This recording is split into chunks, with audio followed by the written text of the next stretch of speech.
Well, let's move to DHS back here on the home front. So this bloodletting at DHS, it's not over. There is reporting from the Daily Wire that the now former spokeswoman for DHS, Christy known Tricia McLaughlin, Democrats love her. Anyway, she was actually a favorite by the White House. I will say a lot of people thought she was very effective. I like Tricia. I know her. She's great on TV. I think she's a great person. Yeah, and I've said it publicly. Yep.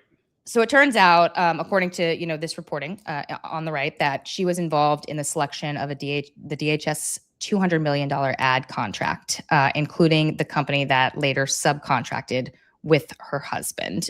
This is problematic because Kristi Noem told Congress that the contracts were, number one, that they were competitive, like basically anyone could bid, and number two, that they were selected by career officials. That clearly is not the case. We are increasingly seeing that these companies that have no website, no headquarters, were created just a few days before the bidding process started, that they were the ones who got these hundreds of millions of dollars in the contracts, that they are some sort of political link to people inside DHS. But Dan, like you have pointed out that the most interesting part of this story is who's reporting it, right? Like, The Wire, New York Post has had a lot of scoops on this. Ashley, let's just start with you on this. Like, what do you think what's your theory behind this? Like, is this Republicans trying to get ahead of something that they know is going to be problematic to sort of just get it all out now? Or what's your theory behind some of this? So as someone who worked in an agency, number one, I will tell you that working through a contracting process is extremely difficult. And there are processes, and it's a very transparent process. So the fact that Kristi Noem said it was competitive, I'm sure it was competitive. The fact that she said it was selected by careers, like the careers are very involved. And maybe that's part of the reason why there hasn't been any leaks. Like that's the other thing, working in an agency, there's leaks all the time. So the fact that there haven't been any leaks up until this point has been kind of surprising to me. I do understand that the Inspector General is doing an investigation. All of this is going to be traceable. And so I think we'll figure out the truth very soon. But like having been, privy to this process, it is not easy, it is challenging, and it is highly transparent. So the facts will come out soon enough. Dan, what's your theory behind these stories? So I think that it is people within the administration, both who did not or don't like Corey Lewandowski and did or do not still like Kristi Noem. I actually agree with Ashley that the problem the administration has and that Noem and Lewandowski have is it is a small town. It is usually a transparent process. And there are thousands of lawyers and lobbyists and public affairs officials who spend their entire day, every day, trying to compete to get these contracts for headquarters. When DHS got all this money in the big, beautiful bill, and all of these contracts, not all of them, but several of them, went to the no bid to these companies that literally did not exist a week before the contracts were awarded. All these people in Washington scrambled to say, WTF, how did this happen? Again, it's such a small town. I just cannot emphasize that enough.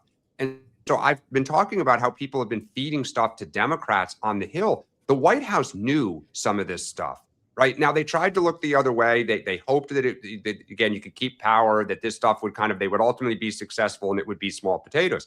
Reportedly, Corey Lewandowski has been telling people, I don't worry about this because I'm going to get a pardon from Trump. I just think follow the money. Like the number of no bid contracts that are alleged to have happened at DHS is stunning. And I think the administration is trying to get ahead of this. They know what's coming. They absolutely do. And I think this underscores the point that the administration truly does care about protecting the American taxpayer.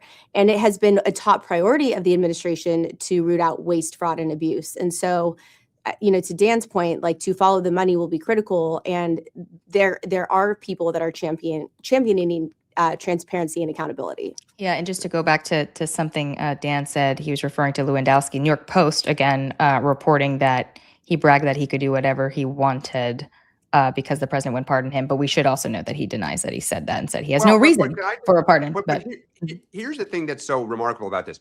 The Post is religiously read by Donald Trump. He loves the New York Post. Go back to the 80s when he and Cindy Smith, who famously wrote Page Six, had like a buddy-buddy relationship. He loves it. It is owned by, News Corp, by the Murdochs. Why would somebody leak this to the New York Post? You are basically trying to say to Trump, there's stuff going on. He thinks you're going to pardon him. Let me get out in front of this so Trump may think, ooh, I may not want to go there. This is shadow boxing on the right. And it's fascinating to watch because we haven't even gotten our hands on subpoenas yet. And we are watching this happen. It's wild.